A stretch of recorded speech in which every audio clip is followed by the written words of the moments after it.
Howdy, y'all, and welcome to another episode of the PHG Podcast. You have me, Giants, here with Chris, and our special guest today is going to be a longtime member of the server. Y'all know him as Slate. Slate is the BCSO, was he major now, or captain? He's major. He's He's major. He's major. Yeah. And, third in charge. yes, he is, and he's been here just about as long as I have. And, I mean, there's not much that I can really say here that we haven't said in the interview with Slate. So we're just going to get straight into it here today and hope everybody enjoys. And if you haven't already, make sure you follow wherever, on whatever platform you are on listening to this. And thank you guys all for listening to the PHG Podcast. Here is our interview with Slate. Well, howdy there, Slate. Hey, how are you? I'm good. How you doing? Fantastic. How's the understudy of Senor Eeyore doing today? Oh, I'm just trying to wake up. Yeah, because are you switching from days or no, you're switching from nights going to days, or? No, I go to days next week, so I've got 2 more on nights. I got you. Chris, do you have any advice there for switching from days to nights, and considering you've done it a bunch of times at this point? Make sure you get plenty of rest when you can, because you're going to need it. That's about the best advice, and caffeine is your best friend. Yeah, so I've been told. Yeah, I've overheard that too many times. So we talked about it in the episode 2's podcast, but we obviously give you shit because, Eeyore and whatnot. And for anyone that's listening, make sure you let us know. On a scale of 1 to 10, how much Senor Slate over here sounds a lot like Eeyore. Hi, guys. It's Eeyore here. So, have you ever, walked up to somebody yet and just in their most depressing Eeyore-sounding voice, "Hi, I'm Eeyore. I'm stopping you because you're speeding." No, but if it's someone I know, I need to do that one of these days, because that would be hilarious. We'll have to have the PHG beat up where Slate's at, and have him get one of us. I'll just see you driving through town without a seatbelt, and I'll be like, "This is my opportunity." So I got to say real quick before we get into that, his voice does not match his face. The first time I met him and he talked, and I'm like, no way. No way. Yeah, that's I can't disagree with that one bit. Slate looks nothing the way he sounds. I think it catches a lot of people by surprise, honestly. Yeah, I mean, Slate. I'm pretty sure if we ever get sponsors down the road, you're going to be the one that's going to be reading our sponsor things. This episode of the PHG Podcast is brought to you by Manscaped. Shell. Yeah, Manscaped. And Blue Chew. Remember, get chewed out before it's too late. You and your Blue Chew, Chris. We get it, man. You can't get a hard on. It's okay. Hey, now. It's a normal thing for some Americans to have to deal with. Especially someone your age. Oh, shut the hell up. Not that old, assholes. I know, but we gotta give you shit. You're like, what, the third oldest person on the server? Yeah, third oldest now, huh? Yeah. Yeah, you're third with the introduction of the new guy. Yeah. So, Slate, you've been at PHG basically as long as I have. I joined in, November of 2019? Yeah, I was, like a month before you, probably? You were in October 19? I still have the message from Chris. Let me look real quick. Well, I'm guessing you didn't submit a resume either. No, I didn't. I joined and didn't do anything, and a week later Chris is like, "Hey, I noticed you joined. Are you planning on staying, or what's going on there?" I mean, that's more than a lot of servers give, though. I mean, so Right there. 11/3 of 2019. 11/3. So Oh, it was well, November. wow. All right. So you were there late October. When did you really start playing? Because I know it took me like probably a good month or two before I got on consistently here. It would have been right around that time. I jumped in and there was me and this other guy that were leveling up really good together. Then all of a sudden he disappeared. I didn't know what happened. Found out later he got banned for some reason. For shits and giggles, who? Do you remember the name? Isaac Bruning or something like that. Oh, Isaac. I Yeah. don't even remember. I vaguely remember that dude. Yeah, there was a lot of hot button issues with him. I will I think he was. I think if I remember right, he was on top of the billboard off of East Joshua, blowing up people randomly with a freaking rocket launcher in the middle of lovely. RP. Oh, one of those. I was saying, yeah, that ain't RP, Yeah. dude. Major fell RP. Yeah. Mm-hmm. It's one thing to do it once for a scenario, but just to continuously do it, that sounds like some fucking amateur bullshit. Yeah, pretty much. Or as Shane would call him, a fucking twat waffle, but... No, he said it! It's got to be in there at least once per episode, right? Somebody start inserting the twat waffle counter right now. Yeah, pretty much. I think it only hit 3 with... more like probably 5 when he was on here last week. I mean, that's to be expected. Yeah. So... Well, I think we can beat 5 twat waffles. Well, there's 2, so... Twat waffle, twat waffle, twat waffle. There we go. Yay! Shut your twat waffle mouth. I don't think I can set the title of this episode as the Twat Waffle Experience, so... Oh, no, that's already been taken. Nah. I don't think I can put twat in a fucking title. That's my only problem. Yeah, YouTube and Spotify both would probably have problems with that. Plus, whatever else we decide. We need to... Unless maybe you could replace the A with a star. Maybe. I mean, see how controversial it gets, you know. Jesus Christ. That's okay. Controversy creates cash. Don't we all know this by now? Well, something like that. So, Slate is another one of the our real-life law enforcement officers. He is one of our greener guys. I prefer the term greener than baby shit. But how has being a member of PHG kind of shaped you towards going towards law enforcement? Was it something you were already thinking about before you joined, or did joining here and meeting Chris, Shane, and whoever else kind of help you get into that direction? It was definitely something I was planning on beforehand, but being in here, talking to Chris and Shane and King and all of our other real life LEOs really helped solidify that that's what I wanted to do. You know, you hear all their fun stories of running people over on their bikes as they're fleeing. It's like there's never a dull moment in this profession. Nah. I've had the fortunate time to go on a couple of ride-alongs with Chris and Aries now at this point, but it's one of those things that I've never really thought about changing career paths, but it's always nice having that reaffirmation, so to speak, that that's what you want to do. And I mean, Chris, you've been doing this the longest out of anybody on the server, haven't you? Like 12 years now? Yeah. How does it feel for you going so basically halfway to retirement at this point? You know, it doesn't feel real, to be honest with you. Like, I remember sitting about where Slate is and hearing guys kind of in my time frame now talk about when you get to this point, you're going to feel this way.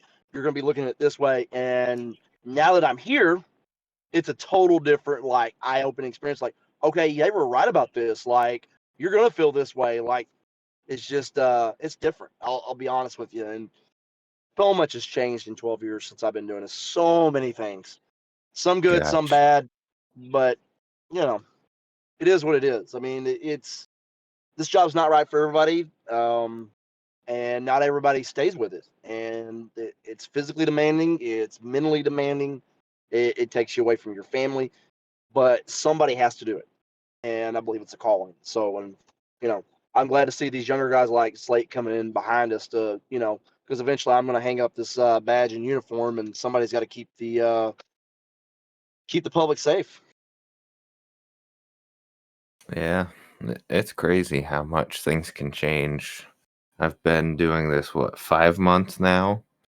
And just in that little time frame, I've seen so many things change.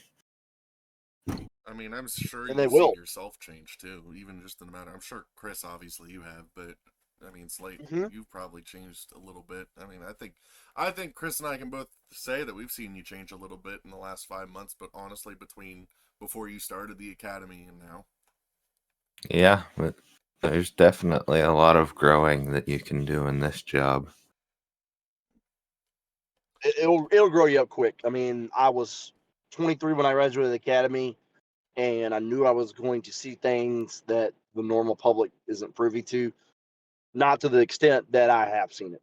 So, if you're not mature enough, if you're not grown up at the point in time, and it's not going to change you, it's going to get there. It's going to get there quick. Yeah. so this is kind of my understanding of it all. If you don't know who you are as a person before you go in and kind of have like a general strength to yourself of knowing who you are, I don't think it's something you should get into if you haven't established that for yourself yet. I mean, am I right Oh, on I that? absolutely agree. I agree. Well, Yeah. we have people come out. I trained somebody not long back that basically was sheltered their entire life. My biggest advice is that you need to live life a little bit before you try to jump into this.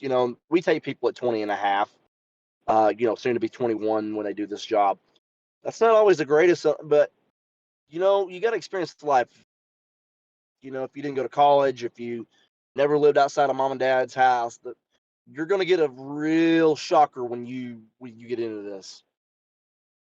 Yeah, and just all the different people you meet, all the different things you see. It'll Oh man, yeah. definitely open your eyes to holy cow, there's a lot more outside of what little I know. Well, I love to say this is my favorite analogy to people when they ask me about going into this, and like they say, oh, they watch cops. I'm like, cops is nothing. Live PD is nothing. Those are just little clips that people recorded on a daily, you know, ride along, I guess you would say. There's nothing compared to the real thing. This job can be 1 minute you're doing nothing to the next you're freaking running balls to the wall, the freaking God knows what. I mean, you, Chris, had an incident happen, a couple months ago now, where it was a false alarm, fortunately, but y'all ended up running code to what y'all thought was a school shooting Yeah, after yeah, what? yeah. I mean, I mean, it's been 9, 12 months since Uvalde. So yeah, I mean, everybody's really on heightened alert since that incident, and we don't take those even false alarms. We just can't take them not serious. I mean, but you have to going be prepared any day then. but going from just like a day where when I've rode with you a couple of times, it's mostly nothing but traffic with a couple calls of service, like whatever the incident, lower on the spectrum type of issues, to all of a sudden have to get that huge fucking adrenaline rush. And again, Oh yeah, fortunately, it's was a false alarm, but how do you emotionally process that, and you're just going to it after the fact, things like that? I think for me, after years of doing this, and I've been to so many bad scenarios. I've been to a stabbing at a school, not a shooting. I was a part of that, but you have to be really prepared mentally every day that those kind of situations are going to occur. If you're not, then this job's going to beat you down because you're going to end up getting calls of that nature on just randomly and you're not expecting it. I fully expect every day that I throw the uniform on that somebody's going to try to jump out with a gun, somebody's going to try to cause ill harm to another person. You know, I've worked several murders. I've worked several assaults with weapons. You know, I think experience in this part of my life kind of comes into play where I'm able to like degress from it and, you know, kind of move forward. But I'm also, you know, keeping my eye to the sky, as you'd say. You know, we're always watching your six because you just don't know what's going to happen. I mean, Slate, you have a good example of that happening. What was it, your first night off of FTO? You ended up having a chase go down? Yeah, so that day I was supposed to be with someone else. My sergeant contacts me that morning and he's like, "Hey, you're going to be on your own soon enough anyway. I'll come in halfway through the day. Until then, you're on your own." It's like, okay, I've done this job this long. I can do it on my own. I'm going through the day, making traffic stops, getting somewhat comfortable being there without someone in my passenger seat. And all of a sudden, out of nowhere, one of the other officers calls out that he's got a pursuit. And there I go. I'm in my truck. I'm secondary right behind him. And I'm thinking, holy crap, first day on my own. And we are running balls to the wall, maxing out my truck's speedometer. How long did that take you to kind of calm down, like the, oh shit, this is real, both during and after the chase? The pucker factor, as we like to refer to it. I'm I sorry, don't what was know. He said the pucker factor. that? Oh, okay. It was weird because a lot of times in high stress situations like that, you get what they call tunnel vision and you start to Yep. focus.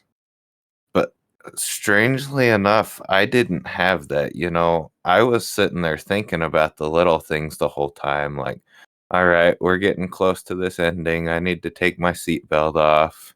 I need to be ready to turn off my siren when we get there so I can start yelling commands if need be.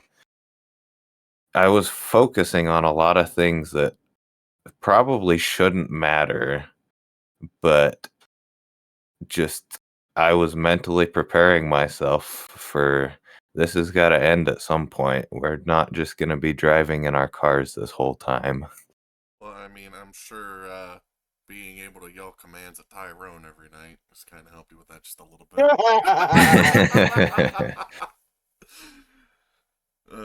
See, I've never thought of it like Him that. and Rusty. No, we're rusty. I haven't really thought about it like that, just the little things like that. So it's interesting hearing that as myself trying to go through backgrounds right now, but just thinking about down the road how all those little Well, things yeah, kind of build into each other. Mhm. they do. You know, it's a strange thing when you're doing this job and you're in that kind of high stress situation, like you think about, and it's just and sometimes you know, especially for me, as long as I've been doing it, I'll do things just out of second nature. You know, I don't have to worry about my siren because it automatically kills as soon as I put it in park. But I've been where Slate is, where you didn't have that option. But I mean, merely my seatbelt coming off, me freaking hitting the door, coming out, and taking the normal position I normally take on that kind of deal. It's just weird. And then after the fact, you're watching your video, you're like, I don't remember doing that. Well, Okay, I guess I did it.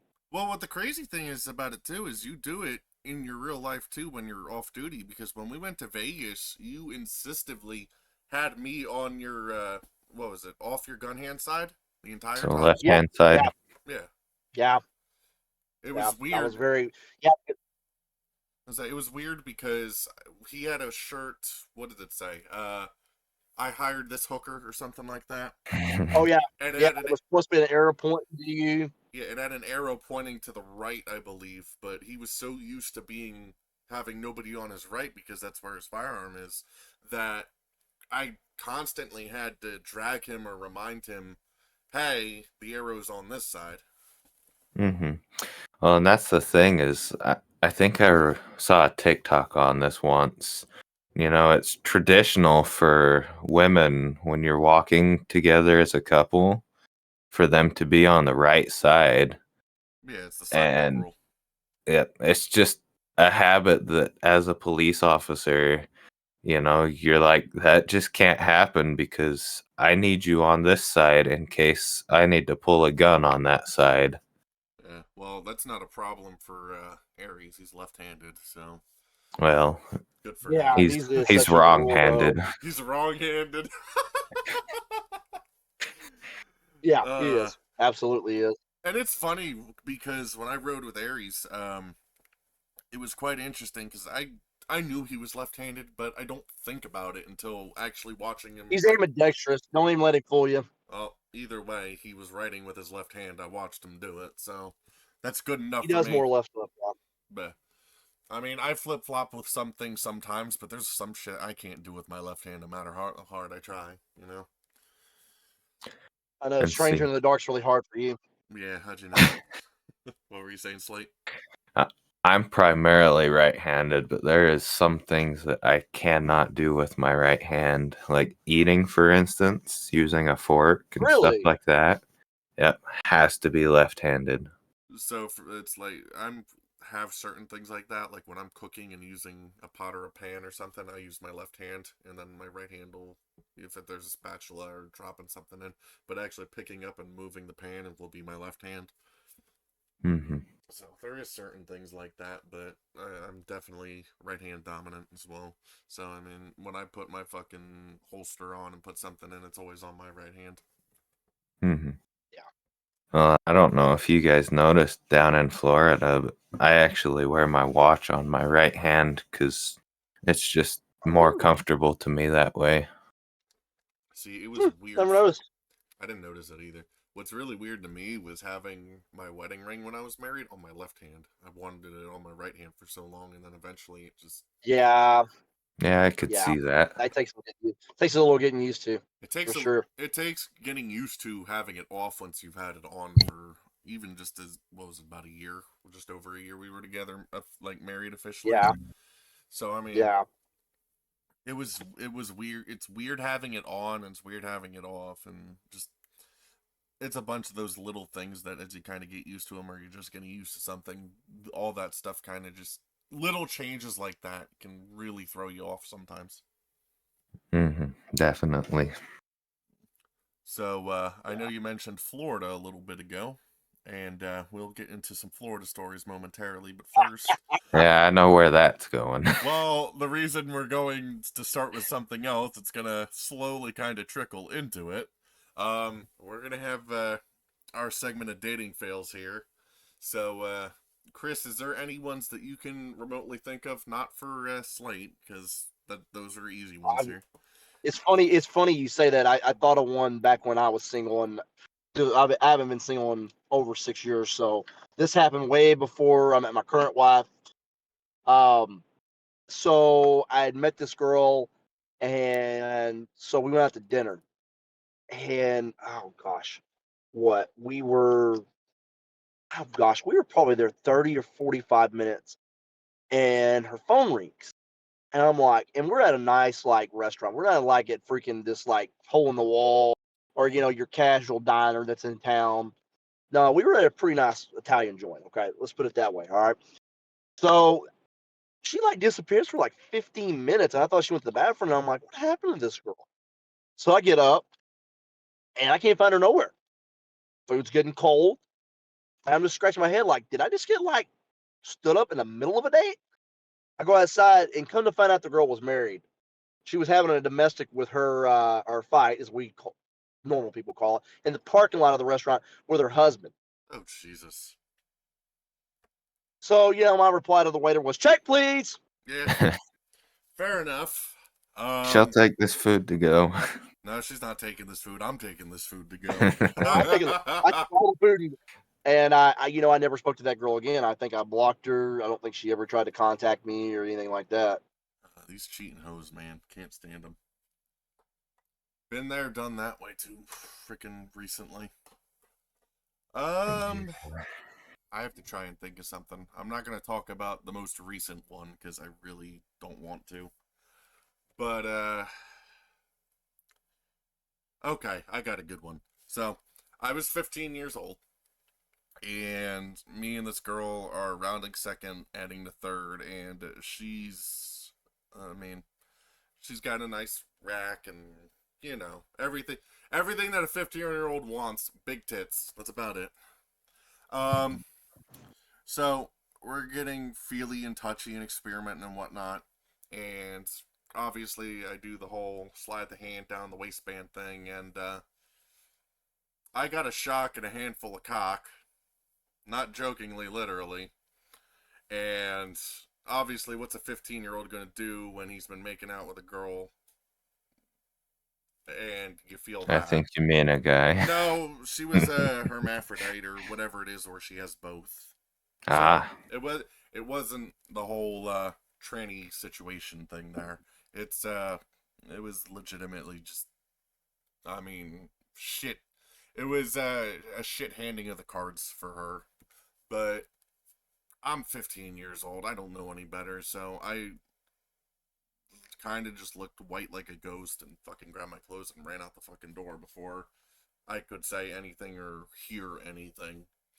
And, yeah, that's probably got to be my number one most fucking... my most dating fucking fail, because I didn't lose my virginity till 17 after that incident. It took me like 2 years to fucking... at least a year and a half to recover from that. Yeah, that one would really take a toll on your trust. Well, I mean, I can laugh about it now, and I mean, I hope she's doing okay. I haven't lived. Okay, here's the real question. Okay. Would you go out with her again now, knowing that was the case? No. Okay.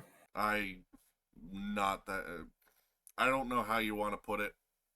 It's just, if you want to put it as I'm not strong enough to do something like that, then so be it. But just not your cup of tea.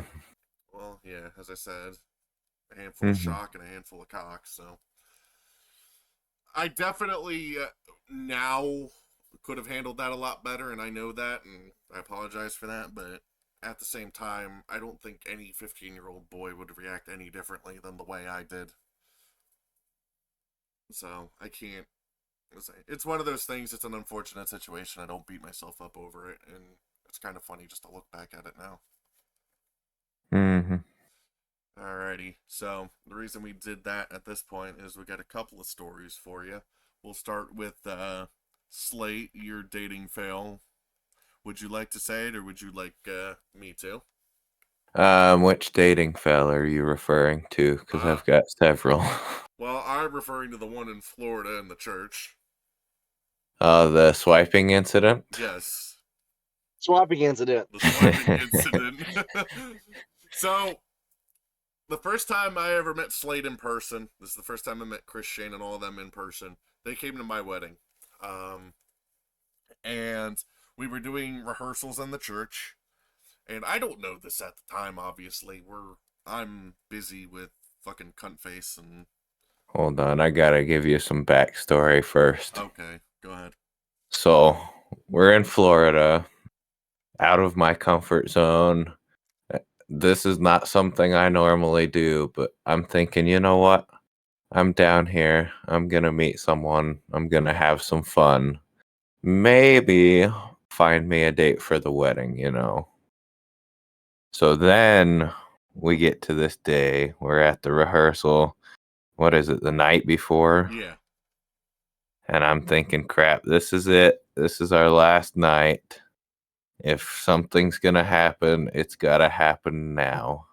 So, continue your story now. So, we're during the rehearsal, and I hear after the fact, I guess what was it, Chris? Chris, you would probably be able to tell this better than me, because you were right there. So we're in the middle of this rehearsal. We go through the bit that we're supposed to have, and I proceed back to where Slate is sitting. I notice he's on his phone, and he's very intensely looking at this phone. I'm like, there's something weird here. And I see his hands moving left and right. And I'm like, what is he doing? So, knowing I'm doing this, my investigator side comes out of me. I get up, and I proceed to go behind him. All while Slate doesn't know that I'm particularly there, I don't believe. I don't think I've gained his attention enough for this. So I sit behind him, and I could see the profiles. And mind you, Tinder kind of came out after I became engaged, married this last time. Wasn't really a thing when I was single, but I know about it. And I know the concept behind it. Let me put it that way.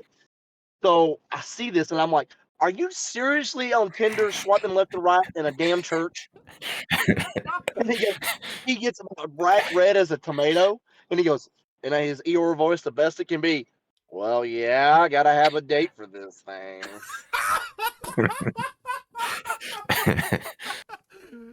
Oh, And I lost it. I got Shane's attention on it, and Shane, of course, in his natural, oh. So, needless to say, I this didn't became realize a that there was PhD, some taboo around it.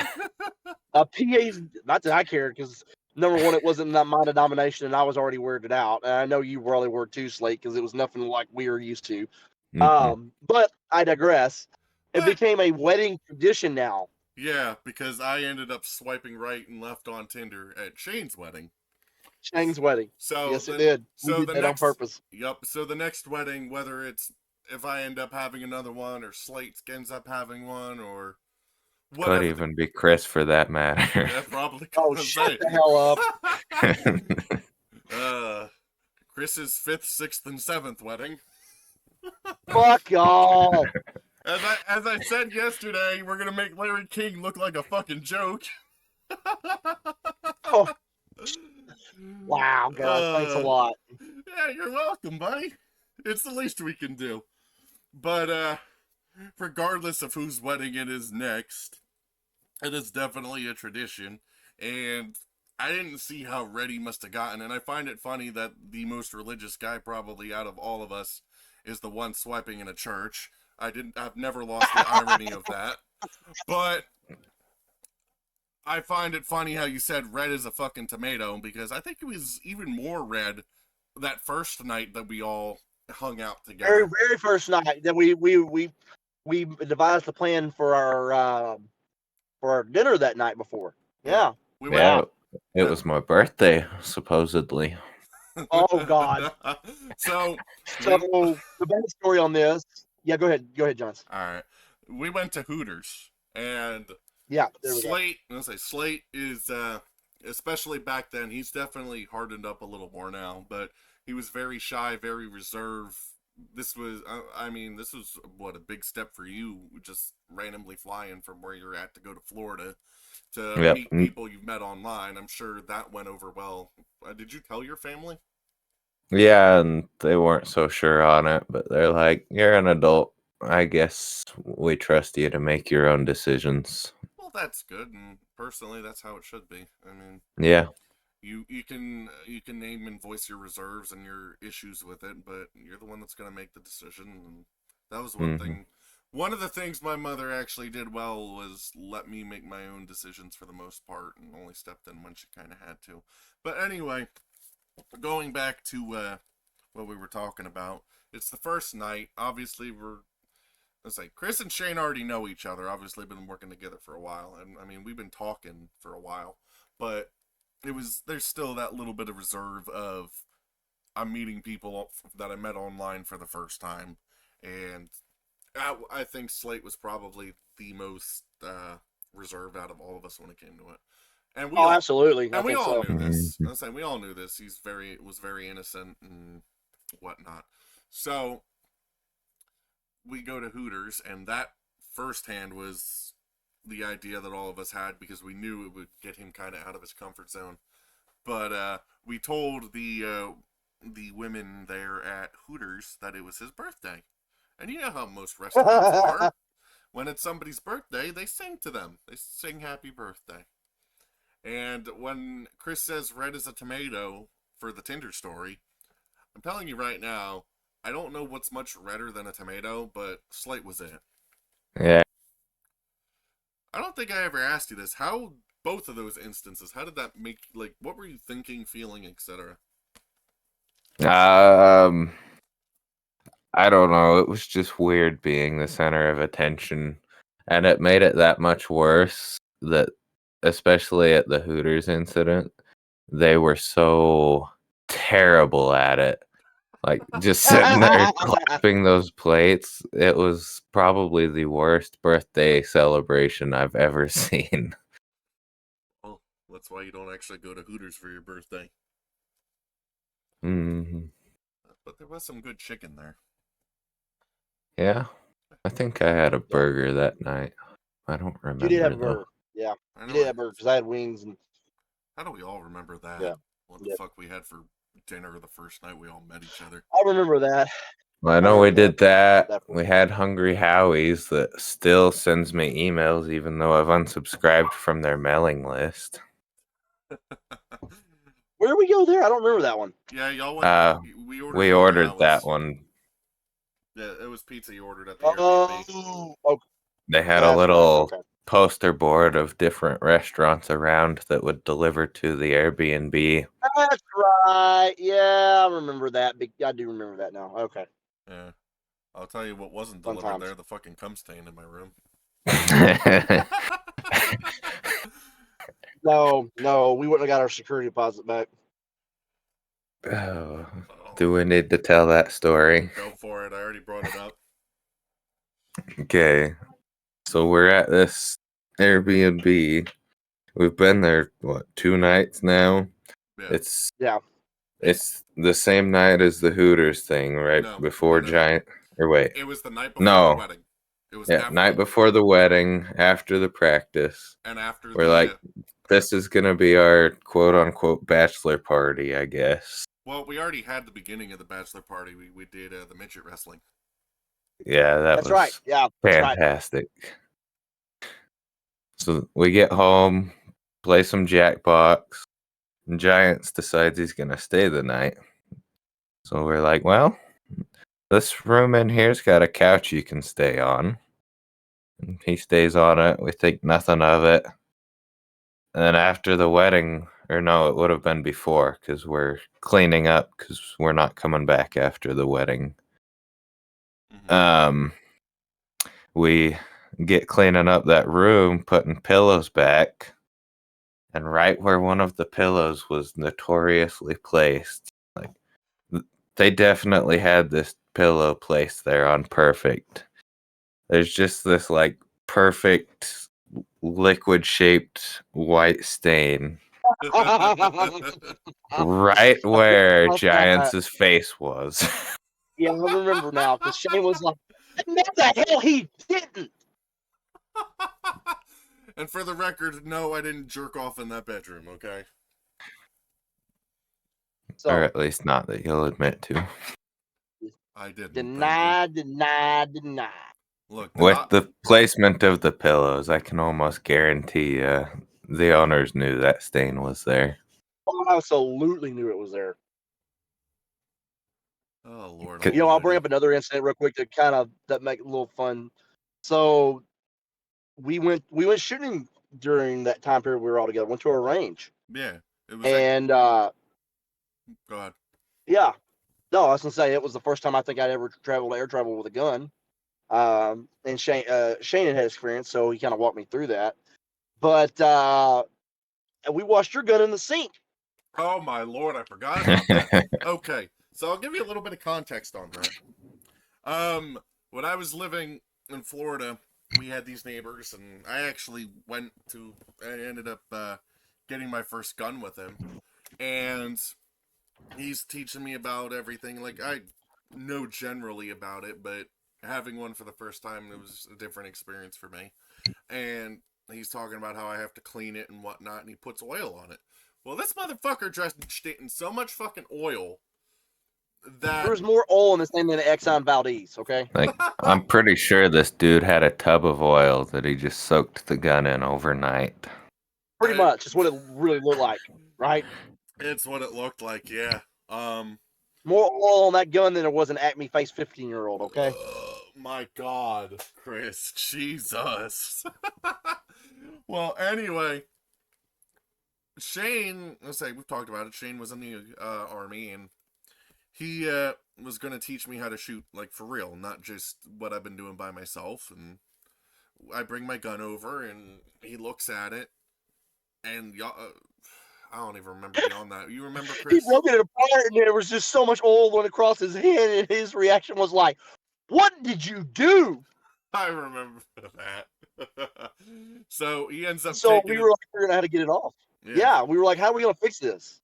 So Shane, knowing very, very much about firearms, he takes it apart more than just normal. Takes it apart, fucking Full strips it. yeah. And he fucking basically washes every single fucking part in the sink. Yeah.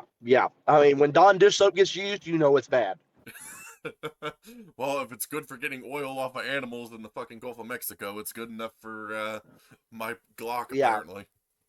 Yeah, no kidding. So, yeah, moral of the story is, what got me really funny is there was another party in there that confronted the guy that did this at a dinner the night before your wedding, and we asked him, "Why did you put so much oil on that gun? Like, it was ridiculous." And he goes, "Well, it didn't hurt anything." Yeah, I think Shane looked at him like, "You really are a twat waffle, aren't you?" Oh, Lord Almighty. There's our twat waffle counter. I thought it'd been a while without it. yeah, that kid definitely looked like a twat waffle.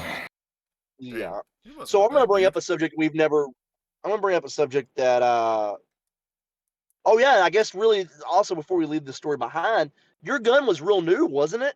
Yeah, So there was no point in all the oil. I guess not.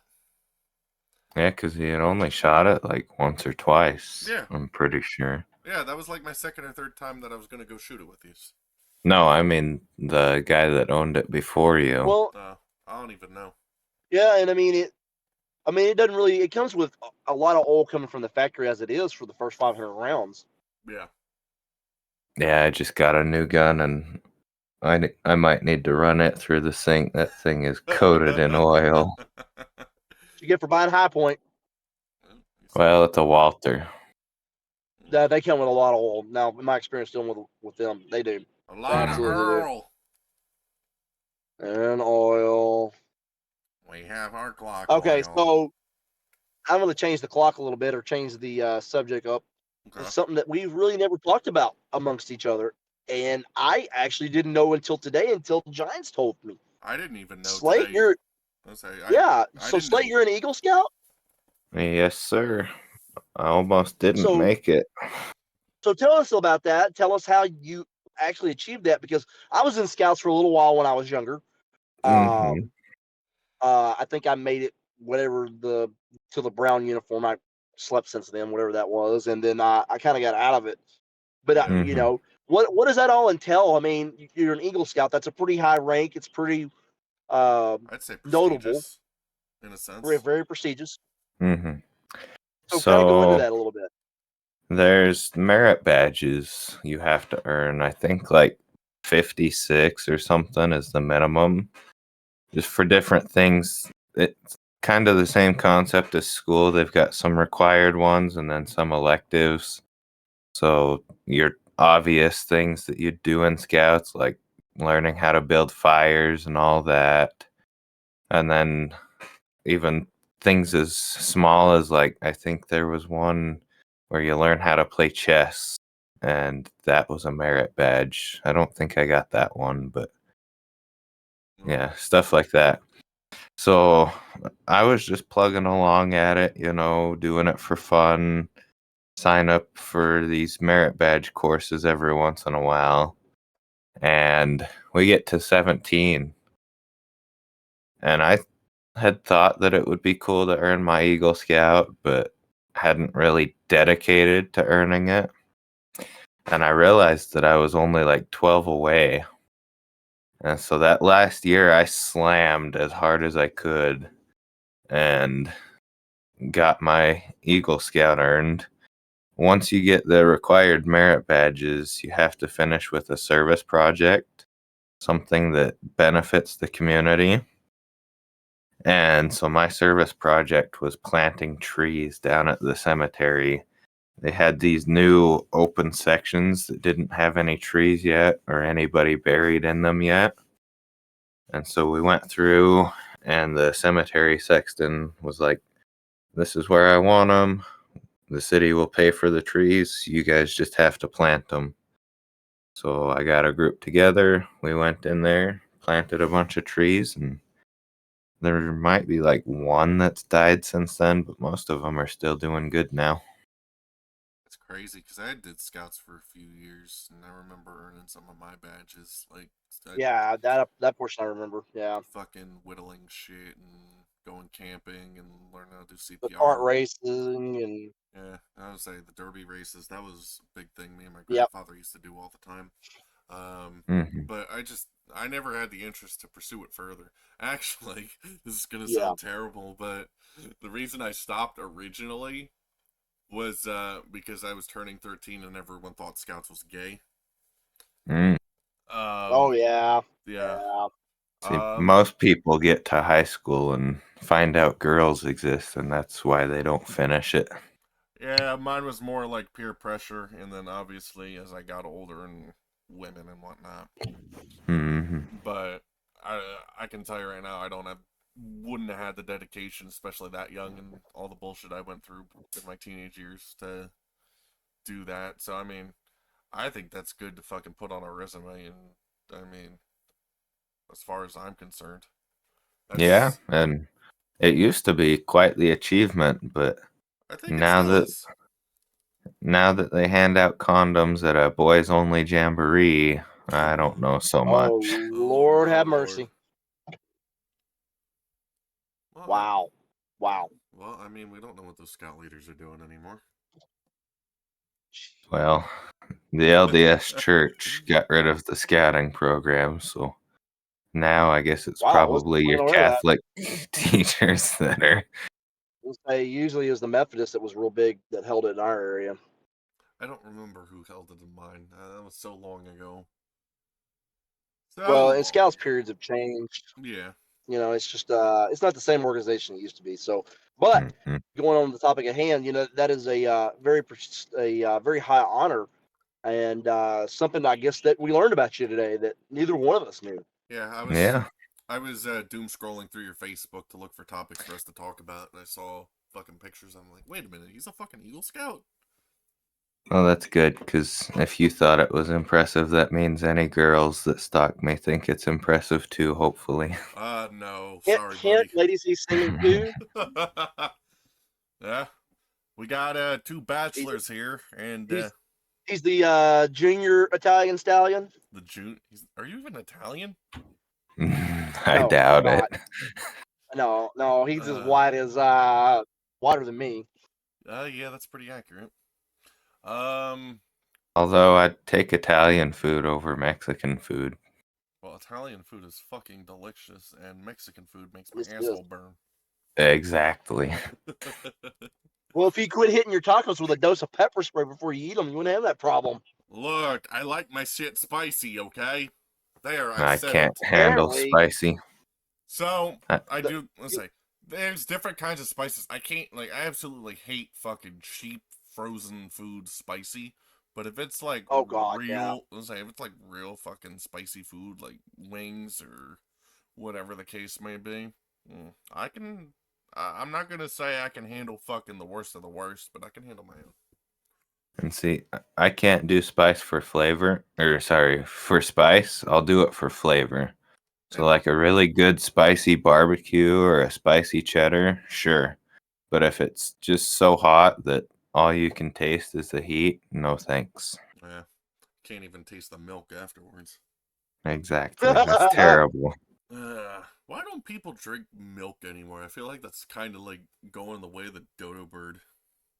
I think What do that's you a mean? teenager thing. When What? you're a teenager, you like that's basically what you breathe off of, and it helps you grow. But then after that, it just kind of starts to fade away. I mean, I'll still drink a good I don't know about my glass. household. Yeah, I still like fucking milk and chocolate milk, and I'm fucking 25, so. And I'll always go for some good milk and cookies. Well, what the fuck is wrong with that, man? Nothing. God, y'all are making. I'm trying to lose a few pounds here, and y'all are fucking talking about milk and cookies like I'm fucking Santa Claus, so thank you. I think they make keto cookies. You could try those. Well, they make keto ice cream too. What's your point? That they do. That they do. Before we go, I don't think we really talked about this. Police ride-alongs. We didn't really. Yeah. We didn't really go into that, and I think we still got some time too. So I think that's some time we can go into real quick.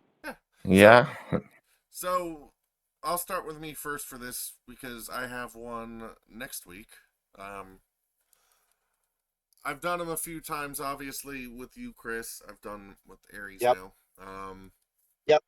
And as I said before a little bit, I really think it's great, even just for a reassurance that it's something you want to do. And when I say go for different ride-alongs, do different things. Like, as I say, Chris, you're in a small town, so it was mostly traffic with a couple calls to service. Doing it with Aries, he's in a much bigger city where he's got a lot more calls to service and a lot less traffic. I've rode days and nights with you. I rode nights with him. Next week I'm going with somebody I don't even know, so this is the first time I'm doing that. But someone I know, somebody I don't know during days where over there. So, I mean, there's a lot of different things you can do there, but I definitely think if you're interested in becoming a cop, and I believe even some fire and EMS agencies do this as well for ride-alongs. So, Slate, I know you've gone through a couple. What's your thought about it? If you're interested in becoming a cop and doing ride-alongs, I mean, what's your stance on it all? I really think that if you're truly serious about becoming a cop, you need to do ride-alongs first. And when you do them, you need to be aiming to get the most out of it you can. Be full of questions. How'd you do this? What were your thoughts on this? Maybe ask for breakdowns of a call. Let's say Chris makes a traffic stop and writes them a ticket, and then they go on their way afterwards. Say, so walk me through that. What did you do from beginning to end? Just really try to learn the ins and outs of it. That way you can gauge whether or not it's something that you can do, because it's much better to know what you're walking into beforehand than to be like me and just watch the calls and be like, oh, cool, he went to a domestic. Oh, cool, he made a bunch of traffic stops. And then you get out there on your own and you're like, I have no idea what to do in a domestic. I have no idea what to do on a traffic stop. So definitely asking as many questions as possible is a big thing. I think that's a great way to put it down, because I know I've asked some questions, and I'm sure there's a lot more I could be asking.